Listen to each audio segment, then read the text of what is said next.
அவ்வளோதான் ஒரு 1 வீக் நாகப்பட்டினத்தில எங்களோட டேஸ் ஃப்ரெண்ட்ஸ் கூட சூப்பரா முடிஞ்சது. இன்னைக்கு இங்கருந்து கிளம்புறதுக்கான டைம் வந்துருச்சு. எப்ப இங்க வந்தாலுமே ஹார்பர் போகாம ரிட்டர்ன் போறது கிடையாது. காலையிலேயே சீக்கிரமா கிளம்பி இங்க வந்துட்டோம். இங்க வந்து இந்த மீன் பார்க்கறதுல என்ன ஒரு சந்தோஷமோ தெரியல. நாங்க வந்த நேரம் ஒரு 4 போட்டு தான் வந்திருந்தது. எப்போ வந்தாலும் கூட்டமா இருக்கும். பார்க்க கூட முடியாது. ஆனா இந்த டைம் ரொம்ப ஃப்ரீயா இருந்தது. மீன் வகையில ரொம்ப கம்மியா இருந்தது. அதுலயும் இந்த நண்டுக்கு என்ன டிமாண்டோ தெரியல. இந்த டைம் கண்ல கூட பார்க்கல.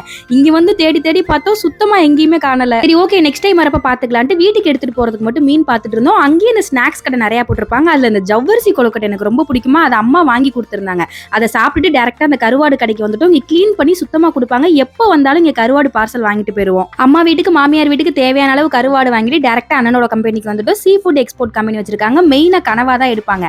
அங்க வந்து கொஞ்ச நேரம் எல்லாத்தையும் எடுத்து எடுத்து பார்த்துட்டு ஜாலியா உட்காந்து பேசிட்டு ரிட்டர்ன் வீட்டுக்கு வந்துட்டு நைட்டு ஊருக்கு கிளம்பிட்டோம். இங்க வந்ததுல இருந்து டேஸ் எப்படி இவ்வளவு சீக்கிரமா போச்சுன்னே தெரியல. கிளம்புறப்ப மனசே தாங்கல. அடுத்து எப்ப பார்க்க போறோம்ன்ற ஒரு கவலையோட ரிட்டர்ன் ஊருக்கு கிளம்பிட்டோம். அவ்வளவுதான். நாளைக்கு மினி விலாகுல பார்க்கலாம். பாய்.